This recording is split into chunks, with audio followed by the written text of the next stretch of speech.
жылы 26 сәуір кезектен тыс президент сайлауы өтті. Президент орындығы үшін 3 үміткер сынға түсіп, нәтижесінде Нұрсұлтан Назарбаев сайлаушылардың 97,17% дауысына қол жеткізіп, айқын басымдылықпен жеңіске жетті.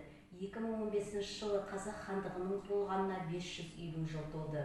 2015 жылы Қазақстан ТМД елдерімен және бүкіл әлеммен бірге Ұлы Отан соғысындағы фашизмді жеңген жеңістің 70 жылдығын мерекеледі. 2015 жыл 2 қыркүйек Байқоңыр ғарыш айлағынан қазақстандық ғарышкер Айдын Айымбетов ғарышқа ұшты. 2015 жылы Қазақстан дүниежүзілік сауда ұйымының толыққанды мүшесі болды. 2015 жылы президент 100 нақты қадам ұлттық жоспарын ұсынды.